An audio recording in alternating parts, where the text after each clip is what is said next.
Hey good morning everyone, how are you all. I hope सभी अच्छे होंगे और चीज़ों को सीख रहे होंगे। आज हमारी ये सेकंड क्लास है।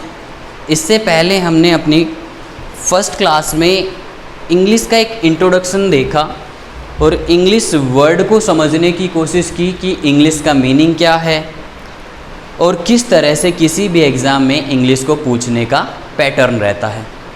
ये हमने पिछली क्लास में देखा था कि कॉमन एरर्स क्या होते हैं, सेंटेंस इम्प्रूवमेंट क्या है, फिलर्स क्या है और कैसे आप इन चीज़ों के ऊपर काम करेंगे।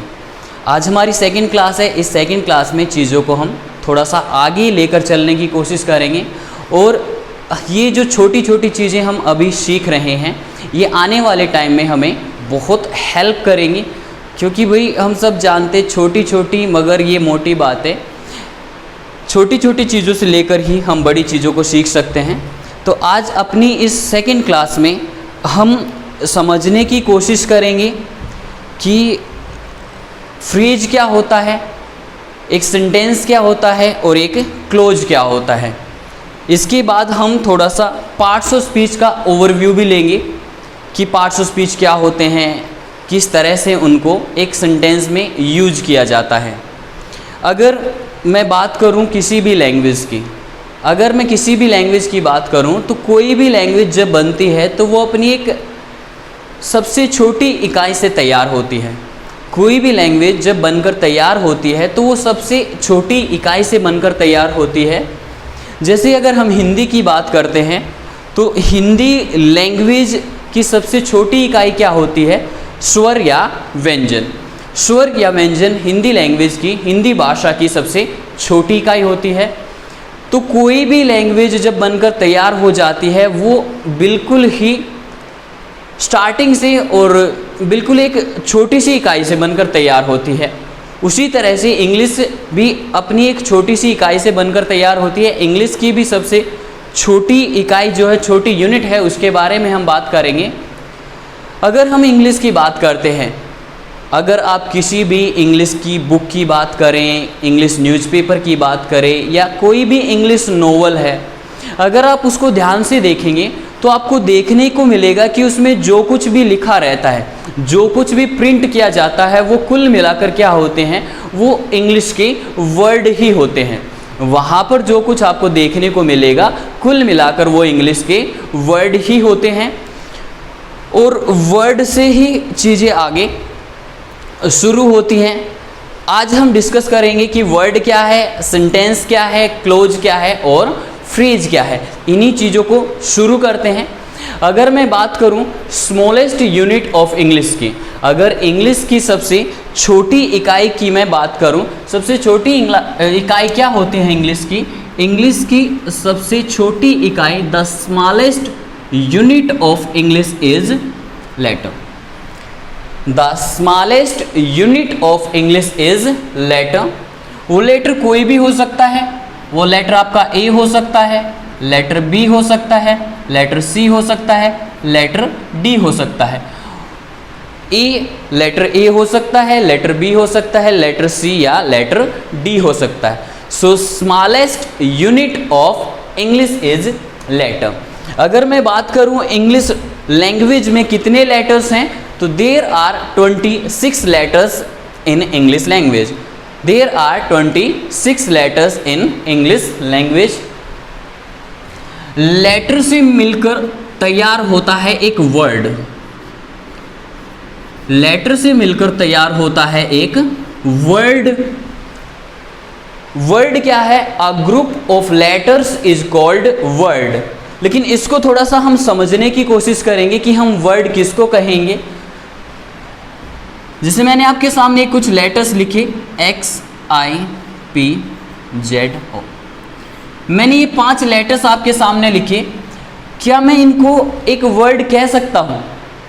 क्या मैं इन लिखे गए लेटर्स को एक वर्ड कह सकता हूँ? इनको हम वर्ड नहीं कह पाएंगे। द रीज़न बिहाइंड इट, ये ग्रुप ऑफ लेटर्स तो है, ग्रुप ऑफ लेटर्स तो है क्योंकि एक लेटर X है, एक लेटर I है, एक P है, एक Z है, एक O है, लेकिन इसको हम वर्ड नहीं कहेंगे क्योंकि वर्ड क्या होता है, एक ऐसा ग्रुप ऑफ लेटर, एक ऐसा ग्रुप ऑफ लेटर्स जो एक कंप्लीट मीनिंग देता है, एक ऐसा ग्रुप ऑफ लेटर्स जो कंप्लीट मीनिंग दे दे, वो क्या कहलाएगा, आपका एक वर्ड कहलाएगा। लेकिन अगर मैं इसकी बात करूं XIPZO, इसका अपने आप में कोई मीनिंग नहीं है, इसका कोई मीनिंग नहीं है, तो हम इसको एक वर्ड नहीं कह सकते हैं। जैसे मैंने एक ग्रुप ऑफ लेटर्स लिखा MANGO, मैंने आपके सामने एक ग्रुप ऑफ लेटर्स लिखा MANGO, यहाँ पर मैंने 5 लेटर्स का यूज़ किया, letter M, letter A, letter N, letter G और letter O।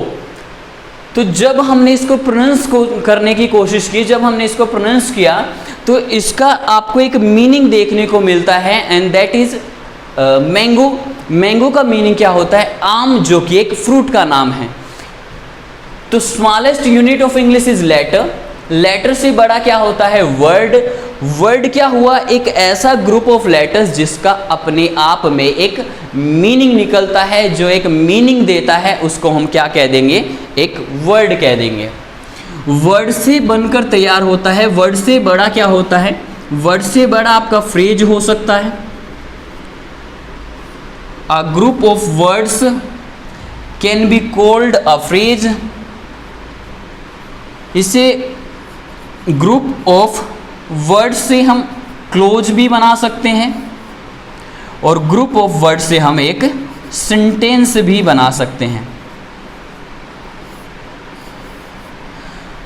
Group of word से हम फ्रेज बना सकते हैं, ग्रुप ऑफ वर्ड से हम एक क्लोज तैयार कर सकते हैं, और ग्रुप ऑफ वर्ड से हम एक सेंटेंस को भी तैयार कर सकते हैं। अगर मैं बात करूं इन तीनों की, फ्रेज, क्लोज और सेंटेंस की, तो कुल मिलाकर ये क्या होते हैं, ग्रुप ऑफ वर्ड्स।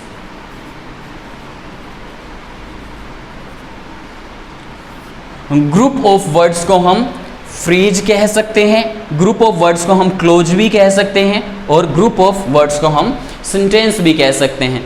अब इन तीनों में डिफरेंस क्या है, इसी दायरे को समझते हैं कि फ्रेज क्या होता है, क्लोज क्या होता है और सेंटेंस क्या होता है। सबसे पहले हम बात करते हैं फ्रेज की, कि फ्रेज क्या है।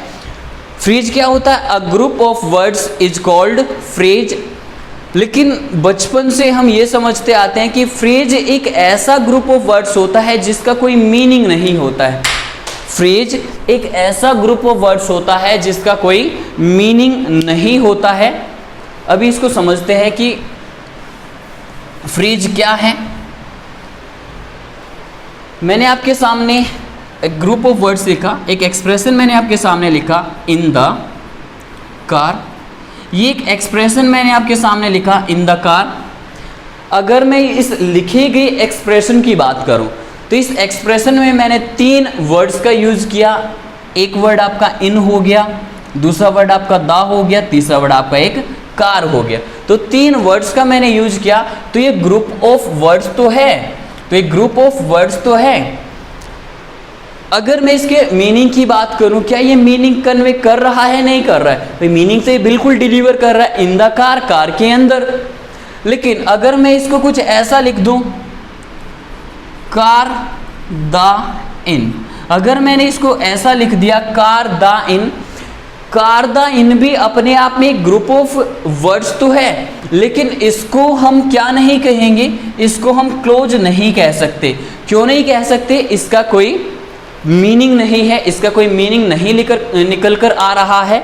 तो हम इन द कार, इस लिखे गए एक्सप्रेशन को हम क्या कहेंगे, ये अपने आप में क्या है, एक फ्रेज है। तो फ्रेज क्या हुआ, एक ऐसा ग्रुप ऑफ वर्ड्स, एक ऐसा ग्रुप ऑफ वर्ड्स जिसमें ना तो अपना एक सब्जेक्ट दिया जाता है और ना ही अपनी एक वर्ब रहती है।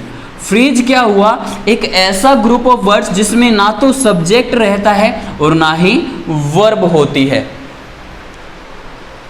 उसके बाद हम बात करते हैं क्लोज की। क्लोज क्या होता है? क्लोज भी अपने आप में एक ग्रुप ऑफ वर्ड्स ही होता है। क्लोज भी अपने आप में एक ग्रुप ऑफ वर्ड्स ही रहता है, लेकिन क्लोज में आपको एक सब्जेक्ट भी देखने को मिलेगा और क्लोज में आपको एक वर्ब भी देखने को मिलेगी। क्लोज क्या होता है? क्लोज में आपको एक सब्जेक्ट भी देखने को मिलेगा और क्लोज में आपको वर्ब भी देखने को मिलेगी। जैसे मैंने आपके सामने एक एक्सप्रेशन लिखा और मैंने आपके सामने लिखा if I go to Delhi. If I go to Delhi, मैंने ये एक्सप्रेशन आपके सामने लिखा और मैंने कहा कि ये क्या है? ये एक क्लोज है। ये क्या है? ये एक क्लोज है। अब ये क्लोज मैंने इसको क्यों कह दिया? क्योंकि इसमें आपको देखने को मिलेगा कि एक सब्जेक्ट भी है और इसमें अपनी एक वर्ब भी है। तो क्लोज क्या होता है? एक ऐसा ग्रुप ऑफ वर्ड्स जिसके पास अपना सब्जेक्ट भी हो और जिसकी अपनी वर्ब भी हो। क्या इस लिखे गए एक्सप्रेशन को मैं यहाँ पर, अगर मैं यहाँ पर फुल स्टॉप लगाने की कोशिश करूँ, क्या ये सही होगा? क्या मैं यहाँ पर फुल स्टॉप लगाने की कोशिश करूँ क्या ये कहना सही होगा if I go to Delhi? भाई बिल्कुल सही नहीं होगा, क्योंकि ये लिखा गया एक्सप्रेशन अभी कंप्लीट मीनिंग कन्वे नहीं कर रहा है। ये कंप्लीट मीनिंग कन्वे नहीं कर रहा है। और जो ग्रुप ऑफ वर्ड्स अपने आप में कंप्लीट मीनिंग कन्वे कर देता है वो क्या कहलाता है? सेंटेंस कहलाता है। तो इसको हम अभी सेंटेंस नहीं कहेंगे, इसको हम क्या कहेंगे? क्लोज कहेंगे। क्योंकि क्लोज क्या करता है? क्लोज क्या होता है? जिसके पास अपना सब्जेक्ट होता है और अपनी एक वर्ब होती है। अगर मैं इसके साथ एक दूसरा क्लोज ऐड कर देता हूं, if I go to Delhi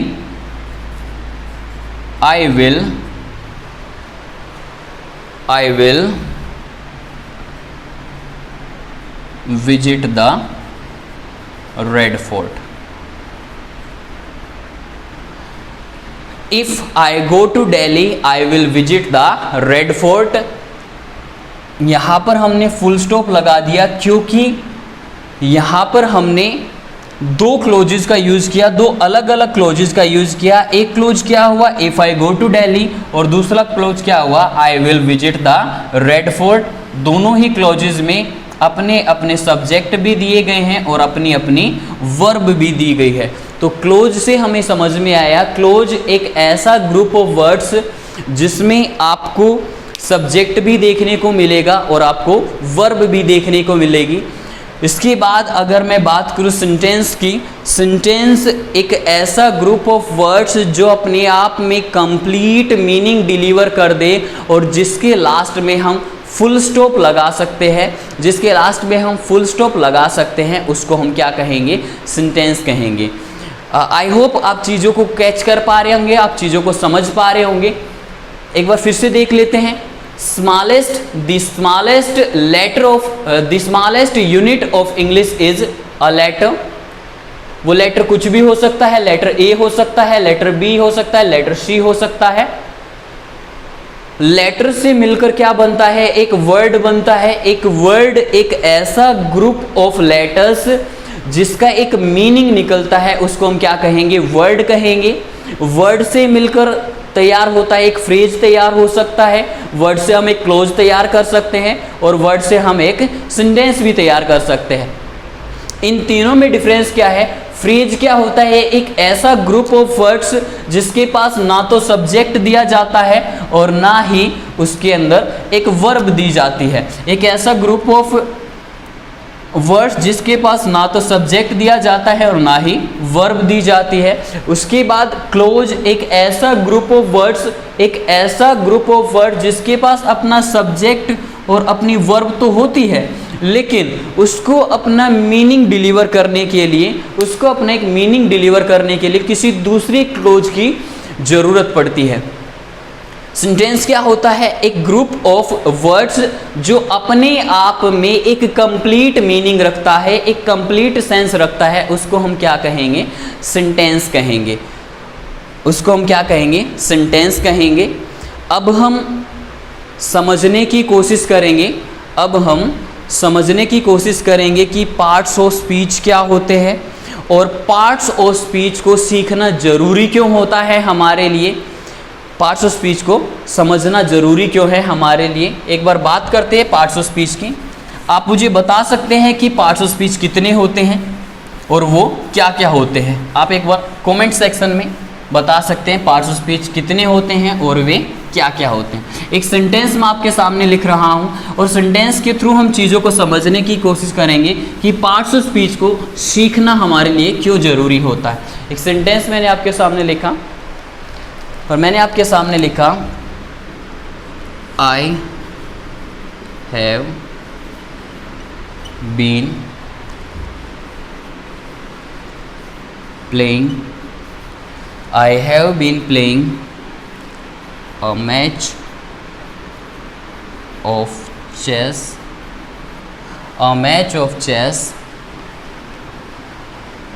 for 2 hours। मैंने ये एक सेंटेंस आपके सामने लिखा, I have been playing a match of chess for 2 hours। अब हम समझने की कोशिश करते हैं कि पार्ट्स ऑफ स्पीच क्या होते हैं और पार्ट्स ऑफ स्पीच को समझना हमारे लिए ज़रूरी क्या हो जाता है। पार्ट का मतलब क्या होता है? पार्ट का मतलब होता है भाई हिस्सा या टुकड़ा, और पार्ट्स भाई प्लूरल सेंस डिलीवर करता है हिस्से या टुकड़े। तो इस लिखे गए सेंटेंस को मैंने टुकड़ों में डिवाइड कर दिया। I match of chess for 2 hours। इस लिखे गए सेंटेंस को मैंने कुछ हिस्सों में डिवाइड कर दिया, कुछ टुकड़ों में मैंने इसको बांट दिया और मैंने इसको कह दिया कि भाई ये क्या है, ये एक प्रोनाउन है। ये क्या है? इंग्लिश लैंग्वेज में आई एक प्रोनाउन है। हैव बीन प्लेइंग क्या है? हैव बीन प्लेइंग लिखा गया एक्सप्रेशन क्या है? ये एक वर्ब है। ए क्या है? ए भाई अपने आप में एक आर्टिकल है। ए क्या है? एक आर्टिकल है। मैच क्या है? मैच अपने आप में एक नाउन का काम करता है। ऑफ क्या है? ऑफ एक प्रेपोजिशन है। ऑफ एक प्रेपोजिशन है। चेस फिर से हमने देखा ये क्या है? चेस एक खेल का नाम है, नाम है तो ये नाउन है। फोर क्या है? फोर अपने आप में क्या है? एक प्रेपोजिशन है। टू इंग्लिश लैंग्वेज में कुछ भी जो लिखा रहता है काउंटिंग के तौर पे उसको हम क्या कह देते हैं? एडजेक्टिव कह देते हैं। उसको हम एडजेक्टिव कह देते हैं। तो यहाँ पर लिखा गया टू क्या अपने आप में एडजेक्टिव है और आर्स फिर से एक क्या है? अपने आप में एक नाउन है। तो इस लिखे गए सेंटेंस को मैंने कुछ पार्ट्स में डिवाइड कर दिया और मैंने कह दिया यहाँ पर लिखा गया आई एक प्रोनाउन है, ये वर्ब है, ये आर्टिकल है, ये प्रेपोजिशन है, ये क्या है? एडजेक्टिव है। अब हम समझने की कोशिश करेंगे कि सेंटेंस में जो कुछ भी लिखा जाता है, सेंटेंस में जो कुछ भी लिखा रहता है, जो कुछ भी लिखा जाता है, या तो वो अपने से पहले लिखे गए वर्ड के अकॉर्डिंग यूज होता है या वो अपने बाद लिखे गए वर्ड के अकॉर्डिंग यूज किया जाता है। किसी भी सेंटेंस में पार्ट्स ऑफ स्पीच का यूज अगर किया जाता है तो या तो वो अपने से पहले लिखे गए वर्ड के अकॉर्डिंग आता है या वो अपने लिखे गए बाद के वर्ड के अकॉर्डिंग लिखा जाता है। जैसे मैंने कहा भाई यहाँ पर हमने आई लिखा, यहाँ पर हमने क्या लिखा? आई लिखा और आई के अकॉर्डिंग हमने हैव लिख दिया। हमने यहाँ पर आई लिखा और आई के अकॉर्डिंग हमने क्या लिख दिया? हैव लिख दिया। अगर यहाँ पर ही लिखा होता तो ही के अकॉर्डिंग हम हैव का यूज़ ना करके किसका यूज़ करते? हैज़ का यूज़ करते। यहाँ पर आई था तो आई के अकॉर्डिंग हमने हैव का यूज़ कर दिया। अगर यहाँ पर ही होता तो ही के अकॉर्डिंग हम हैज़ का यूज़ कर देते। यहाँ पर मैच क्या है? आपका एक नाउन है। मैच से पहले हमने आर्टिकल ए का यूज़ किया। हालांकि हम यहाँ पर आर्टिकल तो आपकी ए भी होता है और एन भी होता है और दा भी होता है। अभी दा की बात नहीं कर रहे हैं, दोनों एक ही मैच की बात करते हैं, आर्टिकल ए और आर्टिकल एन। लेकिन हमने एन का यूज़ ना करके आर्टिकल ए का यूज़ किया। क्यों यूज किया? क्योंकि ये डिपेंड करता है कि भी इसके बाद आने वाला वर्ड क्या, जो वर्ड है उसका साउंड क्या है। यहाँ पर हमने टू का यूज़ किया और टू के अकॉर्डिंग हमने आर्स का यूज़ किया, ना कि हमने आर का यूज़ किया। टू के अकॉर्डिंग हमने आर्स का यूज़ किया, ना कि हमने आर का यूज़ किया। आई होप कि आप समझ पा रहे होंगे कि पार्ट्स ऑफ स्पीच सीखना हमारे लिए ज़रूरी क्यों हो जाता है। पार्ट्स ऑफ स्पीच सीखना हमारे लिए इसलिए ज़रूरी हो जाता है क्योंकि कोई भी सेंटेंस अगर लिखा जाता है तो उसमें लिखे गए वर्ड्स या तो अपने से पहले यूज किए गए वर्ड के अकॉर्डिंग होंगे या अपने से बाद लिखे गए वर्ड के अकॉर्डिंग लिखे जाते हैं। अगर मैं बात करूं पार्ट्स ऑफ स्पीच की, पार्ट्स ऑफ स्पीच कितने होते हैं, तो कोई भी वर्ड, अगर कोई भी वर्ड किसी सेंटेंस में लिखा गया है, किसी भी सेंटेंस में लिखा गया कोई भी वर्ड, आपके जो 8 पार्ट्स ऑफ स्पीच है उसी में से ही लिखा जाता है। और वे 8 पार्ट्स ऑफ स्पीच आपके क्या क्या हो सकते हैं, वह 8 आपके पार्ट्स ऑफ स्पीच क्या क्या हो सकते हैं। लिखा गया वर्ड आपका एक नाउन हो सकता है, वो लिखा गया वर्ड आपका एक प्रोनाउन हो सकता है, लिखा गया वर्ड आपका एक नाउन हो सकता है, प्रोनाउन हो सकता है, आपका एडजेक्टिव हो सकता है, एडजेक्टिव के अलावा वो आपका एडवर्ब हो सकता है, एडवर्ब के अलावा वो लिखा गया वर्ड एक वर्ब हो सकता है, वर्ब का फंक्शन कर सकता है, वो एक प्रेपोजिशन हो सकता है, सेंटेंस में लिखा गया एक्सप्रेशन कोई कंजंक्शन हो सकता है,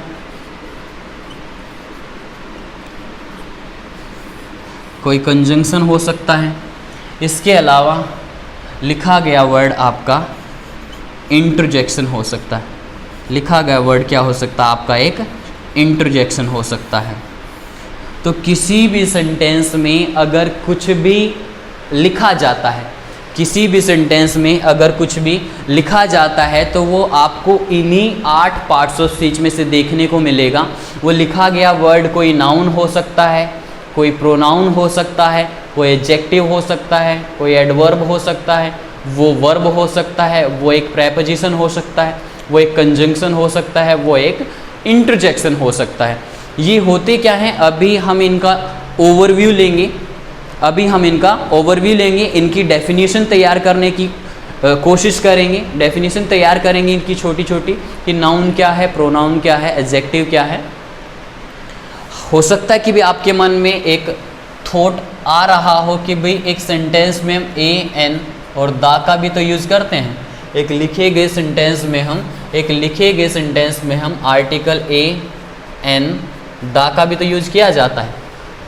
तो अगर मैं बात करूं आर्टिकल्स की, अगर मैं इन आर्टिकल्स की बात करूं तो जो आर्टिकल्स होते हैं वह कुल मिलाकर एडजेक्टिव का ही पार्ट होते हैं। जो आर्टिकल आपका टॉपिक होता है वो कुल मिलाकर एडजेक्टिव का ही पार्ट होता है। तो इसीलिए लिखे गए सेंटेंस में कुछ भी अगर दिया जाता है, कुछ भी लिखा जाता है, तो इन्हीं 8 पार्ट्स ऑफ स्पीच में से आपको देखने को मिलेगा। इनका एक ओवरव्यू लेते हैं, छोटी छोटी डेफिनेशन तैयार करने की कोशिश करते हैं, इनकी डेफिनेशन तैयार करने की कोशिश करते हैं कि भाई होते क्या है, नाउन क्या होता है, वर्ब क्या होता है और प्रेपोजिशन क्या होता है।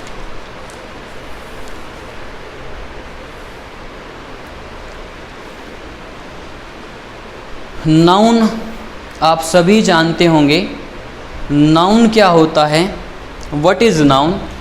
अगर मैं नाउन की बात करूं, if I talk about noun, तो आप सब जानते होंगे कि नाउन क्या होता है।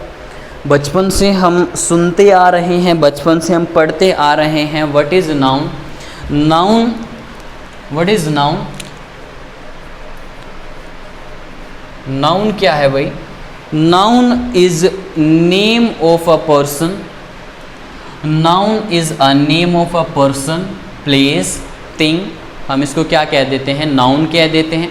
नाउन क्या होता है, किसी भी व्यक्ति, किसी भी चीज़, किसी भी जगह के नाम को हम नाउन कह देते हैं। हालांकि हम इसको टॉपिक में अच्छे से सीखने की कोशिश करेंगे। अभी हम छोटा सा ओवरव्यू ले रहे हैं, अभी हम इनकी डेफिनेशन को तैयार कर रहे हैं कि नाउन क्या है। सो नाउन क्या समझ में आया हमें, नाउन से हमें समझ में आया noun is a name of a person, place और थिंग। किसी भी व्यक्ति, किसी भी चीज़, किसी भी जगह के नाम को हम नाउन कह सकते हैं। जैसे मैंने लिखा यहाँ पर रोहित, मैंने यहाँ पर क्या लिखा, रोहित। रोहित क्या है, रोहित एक व्यक्ति का नाम है, तो रोहित अपने आप में क्या हुआ, एक नाउन हुआ। मैंने यहाँ पर लिखा दिल्ली, दिल्ली क्या है? दिल्ली अपने आप में एक जगह का नाम है, जगह का नाम है तो दिल्ली क्या हुआ? दिल्ली एक नाउन हुआ। नाउन के टाइप्स, फर्दर टाइप्स को सीखेंगे, जब हम टॉपिक सीखेंगे तब हम नाउन के टॉपिक्स को सीखने की कोशिश करेंगे कि नाउन के कितने टाइप्स होते हैं, प्रॉपर नाउन क्या होता है, कॉमन नाउन क्या है, कलेक्टिव नाउन क्या है, ये हम बात करेंगे नाउन टॉपिक के अंदर जब हम नाउन को अच्छे से समझेंगे। तो नाउन से हमें समझ में आया नाउन क्या होता है, किसी भी व्यक्ति, किसी भी जगह, किसी भी चीज़ का नाम क्या होता है? आपका नाउन होता है। इसके बाद अगर मैं बात करूं, इसके बाद if I talk about pronoun, pronoun क्या होता है? What is pronoun? प्रोनाउन क्या होते हैं? वे वर्ड्स जो नाउन की जगह ले लेते हैं, वे वर्ड्स जो नाउन की जगह ले लें वो क्या होते हैं? वे प्रोनाउंस होते हैं। Pronoun it replaces a noun, it replaces a noun, ये नाउन को रिप्लेस कर देता है। अब मुझे एक बात बताइए कि नाउन को रिप्लेस करेगा तो ये क्या करेगा? नाउन का ही काम करेगा। लिखे गए सेंटेंस में जो काम नाउन कर रहा था वही तो करेगा, क्योंकि इसने उसको रिप्लेस किया है। जैसे अगर मैं कहूँ कि भाई आपका एक मैच चल रहा है, एक क्रिकेट का मैच चल रहा है, वहाँ पर एक प्लेयर है, एक क्रिकेट के मैच में एक प्लेयर है, वो फील्डिंग कर रहा है। वो क्या कर रहा है भाई? वो फील्डिंग कर रहा है और किसी वजह से उसको क्या हुआ? उसको इंजरी हो गई, किसी वजह से उसको इंजरी हो गई, उसको चोट लग गई भी, वो इंजर्ड हो गया। अब जब वो इंजर्ड हो गया तो उसकी जगह पे कोई दूसरा प्लेयर आएगा, उसकी जगह पर कोई दूसरा प्लेयर आएगा। तो जो दूसरा प्लेयर आएगा तो वो वहाँ पर क्या करेगा? वो भी तो फील्डिंग ही करेगा, क्योंकि उसने उस प्लेयर को रिप्लेस किया है, जो फील्डर था, जो फील्डिंग कर रहा था, उसको रिप्लेस किया है। तो प्रोनाउन क्या करता है? प्रोनाउन वही काम करता है जो सेंटेंस में नाउन का काम होता है। जो सेंटेंस में नाउन का काम होता है वही काम किसका होता है? आपके प्रोनाउन का काम होता है। और लिखे गए सेंटेंस में नाउन प्रोनाउन ही दो ऐसे पार्ट्स ऑफ स्पीच हैं। लिखे गए सेंटेंस में नाउन प्रोनाउन ही दो ऐसी पार्ट्स ऑफ स्पीच हैं जो सेंटेंस में सब्जेक्ट बनने का काम कर सकते हैं और ऑब्जेक्ट बनने का काम कर सकते हैं। लिखे गए सेंटेंस में सब्जेक्ट और ऑब्जेक्ट बनने का अधिकार किसके पास है? नाउन या प्रोनाउन के पास ही सब्जेक्ट और ऑब्जेक्ट बनने का अधिकार है। अब ये सब्जेक्ट क्या होता है और ऑब्जेक्ट क्या होता है, इन्हीं चीज़ों को हम थोड़ा सा डिस्कस करेंगे। आगे हम सीख लेंगे कि सब्जेक्ट क्या होता है और ऑब्जेक्ट क्या होता है। अभी बस इतना समझे, अगर कोई वर्ब लिखी गई है, वर्ब को भी समझेंगे हम आज थोड़ा सा। अगर कोई वर्ब लिखी गई है तो वर्ब से पहले जो कुछ लिखा जाता है, वो उस वर्ब का सब्जेक्ट होता है, और वर्ब के बाद जो कुछ लिखा जाता है वो उस वर्ब का ऑब्जेक्ट होता है। तो हमने नाउन और प्रोनाउन को देखा। नाउन और प्रोनाउन दो ऐसे पार्ट्स ऑफ स्पीच हैं जो सेंटेंस में सब्जेक्ट बनने का काम करते हैं और वे ऑब्जेक्ट बनने का काम करते हैं। Adjective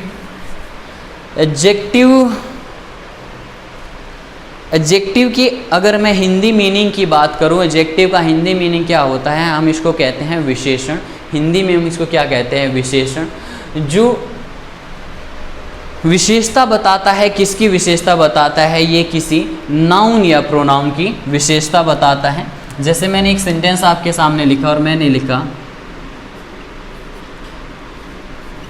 Rohan is a player. मैंने एक सेंटेंस आपके सामने लिखा Rohan is a player. Rohan क्या है? रोहन एक खिलाड़ी है। रोहन क्या है? रोहन अपने आप में एक खिलाड़ी है। मैंने कहा भी रोहन किसी का नाम है, तो ये रोहन क्या हुआ? आपका एक नाउन हुआ। प्लेयर, ये भी अपने आप में एक नाउन है। और जो रोहन है और वो प्लेयर है, वो एक ही व्यक्ति की बात कर रहा है। इस प्लेयर नाउन से पहले, इस प्लेयर वर्ड से पहले मैंने एक वर्ड ऐड किया और मैंने क्या कहा? Rohan is a good player. और मैंने लिख दिया Rohan is a good player. तो इस गुड वर्ड ने क्या किया? इस प्लेयर की विशेषता बताई। इस गुड वर्ड ने, यहाँ पर लिखी गई इस गुड वर्ड ने इस प्लेयर की विशेषता बताई। प्लेयर क्या है? प्लेयर एक नाउन है, और जो नाउन की विशेषता बता दे वो क्या होता है? वो आपका एडजेक्टिव कहलाता है। वो आपका एडजेक्टिव कहलाता है। मैंने गुड ना लिखकर मैंने कहा कि भाई Rohan is a bad player. Rohan is a bad player, भाई रोहन एक बुरा खिलाड़ी है। उस खिलाड़ी के बारे में कुछ बताया गया। मैंने कहा भाई Rohan is a tall player. Rohan एक लंबा खिलाड़ी है। रोहन एक लंबा खिलाड़ी है। मैंने कहा कि Rohan is a rich player. Rohan is a rich player. तो यहाँ पर लिखे गए गुड, बैड, टॉल, रिच, ये सभी के सभी एक्सप्रेशंस क्या हैं? ये सभी के सभी अपने आप में एडजेक्टिव का काम कर रहे हैं। तो एडजेक्टिव क्या करते हैं? ये नाउन या प्रोनाउन की विशेषता बताने का काम करते हैं। नाउन या प्रोनाउन की विशेषता बताने का काम करते हैं। इसके बाद हम बात करें एडवर्ब की। इसके बाद अगर हम बात करें एडवर्ब की, आमतौर पर हम एडवर्ब को ऐसा समझते हैं, आमतौर पर एडवर्ब को हम समझते हैं कि एडवर्ब तो सिर्फ और सिर्फ वर्ब को क्वालिफाई करता है।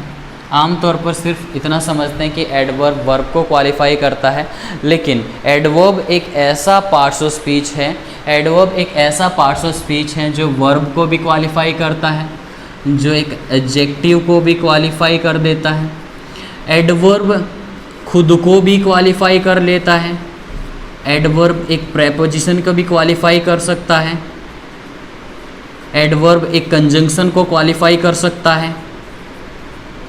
और सम रेयर केसेस में आपको देखने को मिलेगा कि एडवर्ब किसी नाउन या प्रोनाउन को भी क्वालिफाई कर सकता है।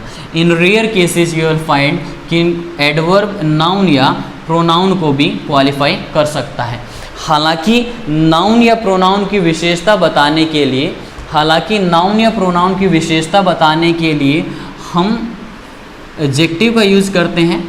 हालांकि नाउन या प्रोनाउन की विशेषता बताने के लिए हम एडजेक्टिव का यूज़ करते हैं, लेकिन सम रेयर केसेस में एडवर्ब भी नाउन या प्रोनाउन को क्वालिफाई कर देता है। तो हमने देखा कि एडवर्ब एक ऐसा पार्ट्स ऑफ स्पीच है जो नाउन को, एक वर्ब को क्वालिफाई करता है, एक एडजेक्टिव को क्वालिफाई करता है। एडवर्ब खुद को भी क्वालिफाई कर लेता है, एक प्रेपोजिशन को क्वालिफाई कर सकता है, कंजंक्शन को क्वालिफाई कर सकता है। और सम रेयर केसेस में एडवर्ब नाउन और प्रोनाउन को भी क्वालिफाई कर सकता है। तो एडवर्ब एक ऐसा पार्ट ऑफ स्पीच हुआ जो पूरे के पूरे पार्ट्स ऑफ स्पीच को क्वालिफाई कर देता है। पूरे के पूरे पार्ट्स ऑफ स्पीच को जो क्वालिफाई कर दे उसको हम क्या कहेंगे? एडवर्ब। और एडजेक्टिव और एडवर्ब को हम क्या कहते हैं? एडजेक्टिव और एडवर्ब को साथ में, या एडजेक्टिव एडवर्ब को हम क्वालिफायर कह देते हैं।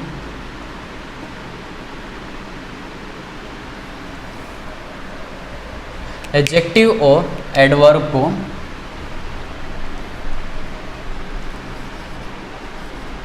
क्वालिफायर कह देते हैं, जो क्वालिटी बताने का काम करते हैं।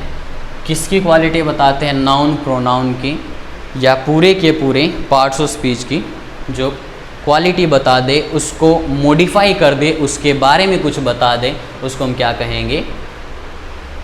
एडजेक्टिव या एडवर्ब। उसके बाद हम बात करें अगर वर्ब की, अगर हम वर्ब को देखने की कोशिश करें तो वर्ब क्या क्या करता है? वर्ब एक एक्शन की बात करता है, वर्ब एक एक्शन की बात करता है, वर्ब हैपनिंग की बात करता है, वर्ब हैपनिंग की बात करता है, वर्ब क्या करता है, एक्शन की बात करता है, या वर्ब हैपनिंग की बात करता है, या स्टेट या बीइंग, स्टेट या बीइंग को भी कौन दिखाता है, वर्ब दिखा देता है। स्टेट या बीइंग को भी कौन दिखा देता है, वर्ब दिखा देता है। आम तौर पर हम यही समझते हैं कि वर्ब किसकी बात करता है, आम तौर पर हम यही समझते हैं कि वर्ब आपका एक्शन की बात करता है, क्रिया की बात करता है। क्रिया के साथ साथ वर्ब आपका हैपनिंग की भी बात कर देता है, स्टेट और बीइंग की बात कर देता है। एक्शन का मतलब कोई भी काम करना, एक्शन का मतलब कोई भी काम करना। जैसे मैंने कहा कि मैं क्रिकेट खेलता हूँ, मैं क्रिकेट खेलता हूँ, तो यहाँ पर एक खेलने का काम किसके द्वारा किया जाता है, मेरे द्वारा। तो यहाँ पर एक काम हुआ और वो काम क्या हुआ, खेलने का। मैंने कहा कि मैं इंग्लिश सीखता हूँ, मैं इंग्लिश सीखता हूँ, तो सीखने का काम हुआ। हैपनिंग क्या होता है, हैपनिंग मतलब कोई काम करना नहीं, अपने आप कुछ हो जाना। हैपनिंग क्या होता है, किसी काम को करना नहीं, अपने आप से कुछ हो जाना। जैसे अगर मैं बात करूं, जैसे मैं अगर बात करूं कि भी मैंने क्या किया, मैंने एक कांच का ग्लास, एक ग्लास मैंने लिया। ग्लास आप समझ रहे होंगे ना, ग्लास जो कांच का बना होता है उसको हम ग्लास कहते हैं, जो स्टील का बना होता है उसको हम टम्बलर कहते हैं। जो स्टील से बना हुआ उसको हम टम्बलर कहते हैं, और जो कांच से बना हुआ उसको हम ग्लास कह देते हैं। मैंने एक कांच का ग्लास लिया और उस ग्लास को मैंने छोड़ दिया। भाई मैंने क्या किया, मैंने उस कांच का ग्लास लिया और उस ग्लास को मैंने छोड़ दिया, तो वहाँ पर काम क्या हुआ, मैंने क्या काम किया, मैंने काम किया छोड़ने का, लेकिन कुछ देर बाद वो नीचे गिरकर टूट जाएगा, बिखर जाएगा, तबाह हो जाएगा, बर्बाद हो जाएगा। तो क्या मैंने किया उसको, क्या मैंने उसको बर्बाद किया, क्या मैंने उसको तोड़ा? मैंने तो सिर्फ उसको छोड़ने का काम किया, लेकिन उसके बाद में वो अपने आप ही टूटा, अपने आप ही बिखर गया।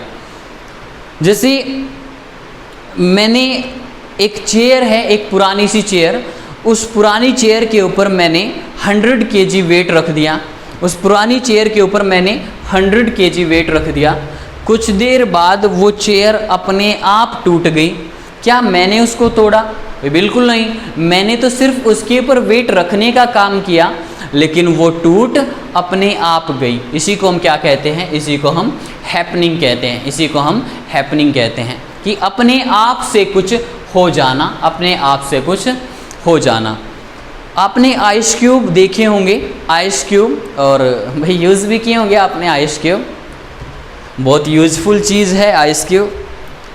मैंने ट्रे से एक आइस क्यूब निकाला, फ्रिज से मैंने एक आइस क्यूब निकाला और उस आइस क्यूब को मैंने यहाँ टेबल पर रख दिया। उस आइस क्यूब को मैंने वहाँ से उठाकर यहाँ टेबल पर रख दिया। टेबल पर रखने के बाद कुछ देर बाद मैंने देखा कि वो आइस क्यूब पिघल रही है या पिघल चुकी है। तो क्या मैंने उसको पिघाला? मैंने तो सिर्फ उसको रखने का काम किया, वो अपने आप ही पिघल गई, वो अपने आप ही पिघल गई। इसी को हम क्या कहते हैं? हैपनिंग कह देते हैं। स्टेट और बीइंग, भाई किसी की स्टेट की बात करते हैं, किसी के होने से बात करते हैं। जैसे मैंने कहा कि he is happy, he is happy. तो यहाँ पर जो हमने वर्ब का यूज़ किया, इज वर्ब का, उस इज वर्ब ने क्या किया? उसकी स्टेट को दिखाया, ही की स्टेट को दिखाया कि वो खुश है। ही इज़ हैप्पी, वो खुश है। वो दुखी है, ही इज़ सैड। वो एंग्री है, ही इज़ एंग्री। तो वर्ब क्या क्या कर सकता है? वर्ब किसी एक्शन की बात कर सकता है, वर्ब किसी एक्शन को दिखा सकता है। एक्शन के साथ साथ हैपनिंग की बात करता है, अपने आप से कुछ हो जाना। किसी भी व्यक्ति, किसी भी चीज़ की स्टेट या बीइंग होने से बात करता है, किसी भी व्यक्ति की होने से बात करता है। इसके बाद अगर मैं बात करूं प्रेपोजिशन की, अगर इसके बाद मैं बात करूं प्रेपोजिशन की,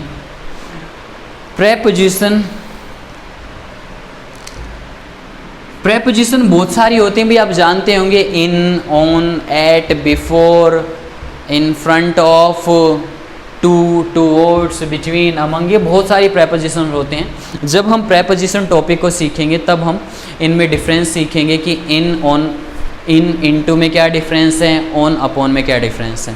अभी हम इतना समझ रहे हैं कि प्रेपोजिशन होती क्या है। प्रेपोजिशंस को हम रिलेटिंग वर्ड्स कह देते हैं, प्रेपोजिशन को हम रिलेटिंग वर्ड्स कह देते हैं, और ये क्या करते हैं, एक वर्ड को दूसरे वर्ड से रिलेट करने का काम करते हैं। जैसे मैंने कहा कविता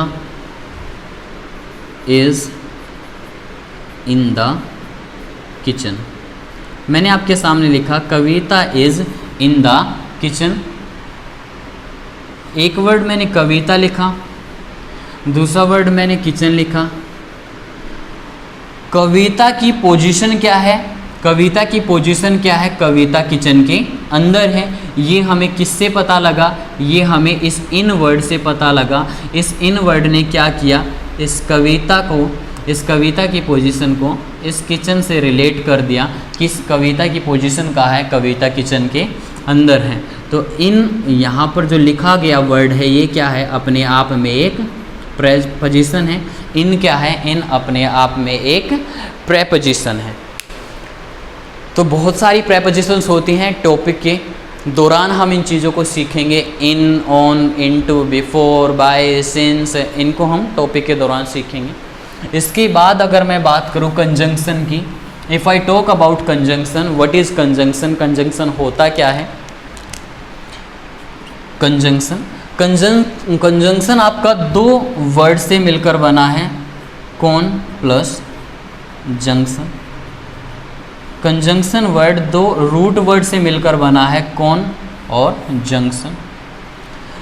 कौन का मतलब होता है विद या टुगेदर,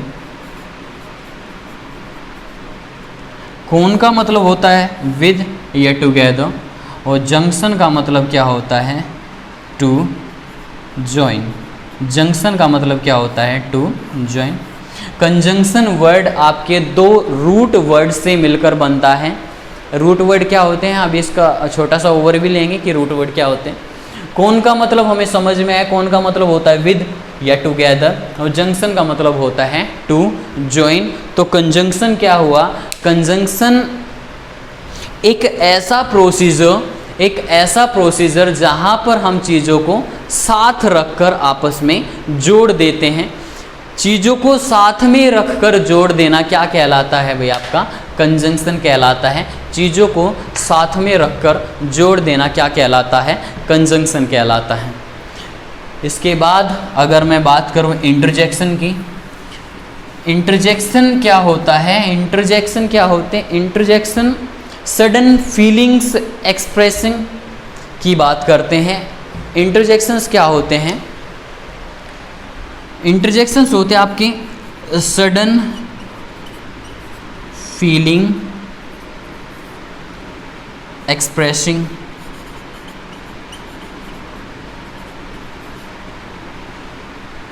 इंटरजेक्शंस क्या होते हैं, sudden feeling expressions. Sudden feelings expressions को जो दिखा दे उसको हम क्या कहते हैं, इंटरजेक्शन कह देते हैं। जैसे आप और आपके दोस्त, आप और आपका दोस्त गली में चल रहे हैं, आप और आपका दोस्त गली में चल रहे हैं और चलते चलते आपका पैर नाली में चला जाता है। आप और आपका दोस्त गली में चल रहे थे और चलते चलते आपका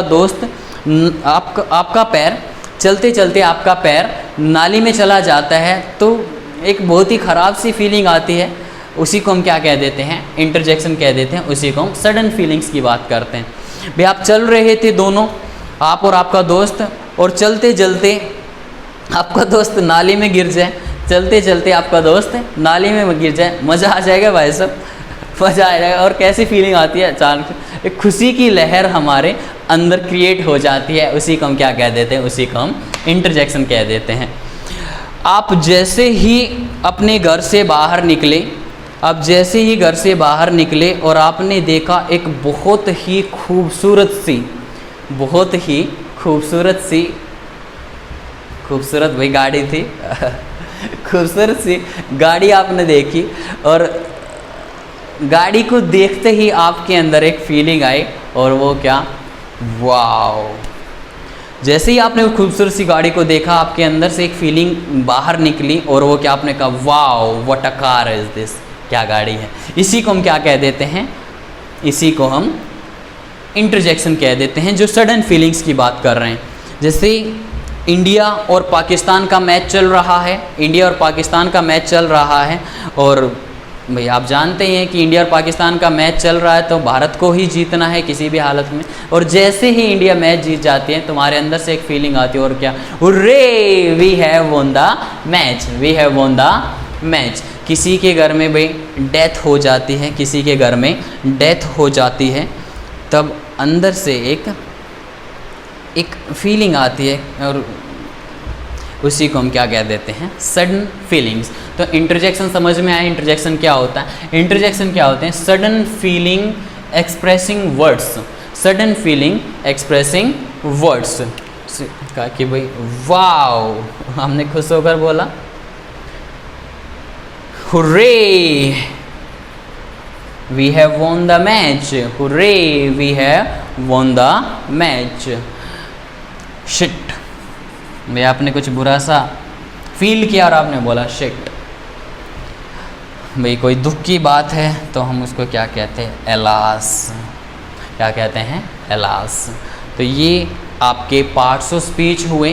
पार्ट्स ऑफ स्पीच का हमने छोटा सा ओवरव्यू तैयार किया। नाउन क्या है, प्रोनाउन क्या है, एडजेक्टिव क्या है, एडवर्ब क्या है, वर्ब क्या है, प्रेपोजिशन, कंजंक्शंस, इंटरजेक्शन।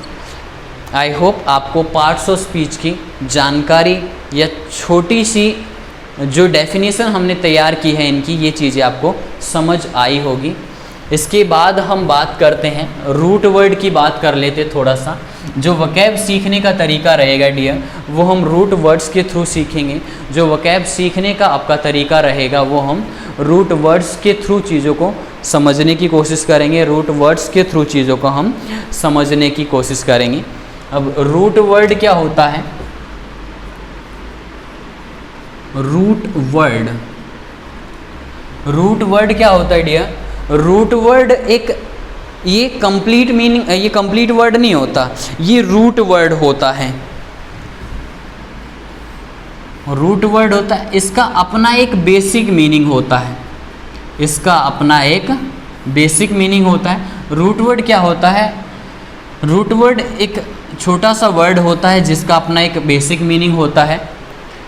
इसी के बेसिक मीनिंग में कुछ सफिक्स या प्रेफिक्स ऐड करके, इसी के मीनिंग में हम सफिक्स या प्रेफिक्स ऐड करके दूसरे वर्ड्स बना सकते हैं। इसके बेसिक मीनिंग में सफिक्स या प्रेफिक्स ऐड करके बहुत सारे वर्ड्स बनाए जा सकते हैं। और रूट वर्ड वोकैबुलरी को सीखने का एक इजी तरीका भी है, क्योंकि अगर मान लो भाई, अगर आपको पता लग जाता है कोई भी ट्री है, कोई भी पेड़ है और उसकी रूट को आप जानते हैं कि ये रूट तो उस पेड़ की है, तो उस तरह की रूट जब भी आपको कहीं पर भी देखने को मिलेगी, उस तरह की रूट जब भी आपको कहीं पर भी देखने को मिलेगी तो आप चीज़ों को रिलेट कर पाएंगे कि भाई ये तो वो वाला पेड़ हो सकता है, वो वाला ट्री हो सकता है। वैसे ही रूट वर्ड के साथ, रूट वर्ड जिस भी वर्ड में आपको मिलेगा तो हम रिलेट कर पाएंगे कि इसका मीनिंग ये हो सकता है। जैसे मैंने आपके सामने एक रूट वर्ड लिखा और मैंने लिखा स्पेक्ट, मैंने आपके सामने लिखा स्पेक्ट।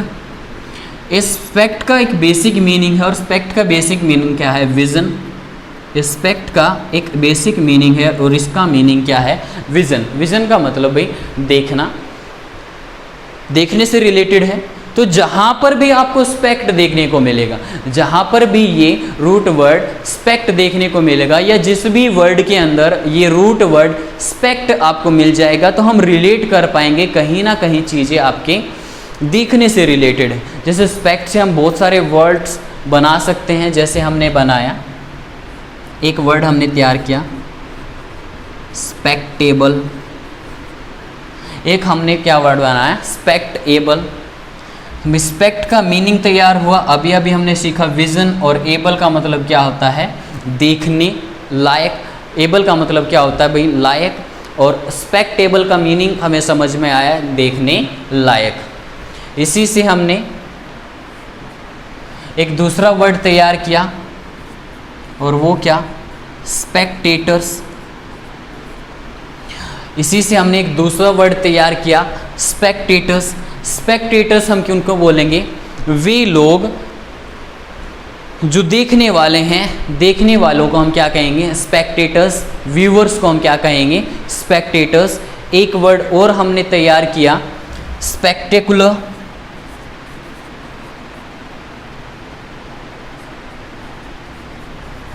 एक वर्ड और हमने तैयार किया, दैट इज स्पेक्टेकुलर। स्पेक्टेकुलर मतलब, what do you mean by spectacular? Spectacular मतलब देखने लायक। इसका मीनिंग भी आपका देखने से रिलेटेड है, देखने लायक। जैसे मैं कहूँ कि भाई आपके अभी वनडे इंटरनेशनल्स मैच चल रहे हैं, इंडिया की सीरीज चल रही है इंग्लैंड के साथ, और कल के मैच में विराट कोहली ने एक स्पेक्टेकुलर पारी खेली। कल के मैच में विराट कोहली ने एक स्पेक्टेकुलर, देखने लायक पारी खेली। इससे एक वर्ड और बनाया जा सकता, मैंने कहा स्पेक्टेकल्स। स्पेक्टेकल। इससे एक वर्ड और आपको देखने को मिला, दैट इज स्पेक्टेकल। तो रूट वर्ड एक आसान तरीका रहता है वोकैबुलरी को सीखने का। वोकैबुलरी को सीखने का रूट वर्ड क्या होता है, एक आसान तरीका होता है।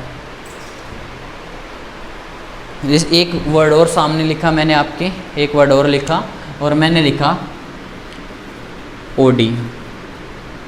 ओडी क्या है, ओडी अपने आप में एक रूट वर्ड है, जिसका मीनिंग क्या निकलता है, जिसका मीनिंग होता है साउंड से। जिसका मीनिंग किससे निकलता है, साउंड से। ओडी का मीनिंग क्या होता है, साउंड। ये साउंड की बात करता है या सुनने से बात करता है, साउंड की बात करते या सुनने से बात करता है। ओडी से मैंने एक वर्ड तैयार किया, और मैंने कहा ऑडिबल। मैंने आपसे पूछा am I audible to you, am I audible to you. Audible मतलब जिसको सुना जा सके। अगर इसी ऑडिबल वर्ड के सामने, इस ऑडिबल वर्ड के पहले अगर हमने इन प्रीफिक्स जोड़ दिया, तो ये क्या बन गया, इनऑडिबल। क्या बन गया आपका ये, इनऑडिबल। जिसको सुना ना जा सके, जिसको सुना ना जा सके, उसको हम क्या कहते हैं, इनऑडिबल।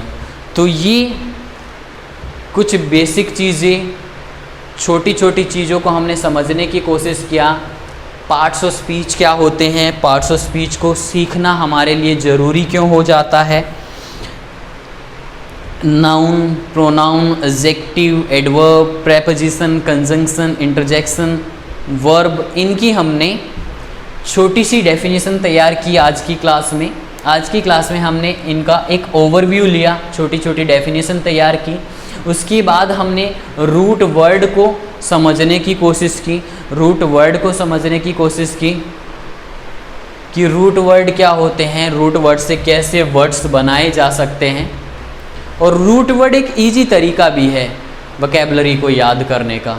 रूट वर्ड क्या है, एक इजी तरीका है वोकैबुलरी को याद करने का। आई होप आपको ये चीज़ें समझ आई होंगी। ये छोटी छोटी मगर मोटी बातें, भाई ये चीज़ें बहुत ज़रूरी होती हैं।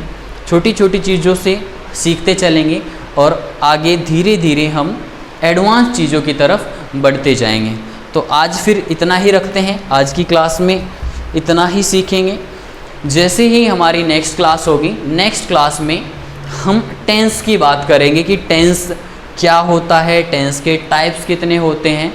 तो अगली क्लास में हम टेंस के बारे में बात करेंगे। आज फिर इतना ही रखते हैं। सो मिलते हैं भाई आप लोगों से अगली क्लास में, और अगली क्लास में हम टेंस का जिक्र करेंगे और टेंस को सीखने की कोशिश करेंगे। So take care, God bless you all, see you, have a good time.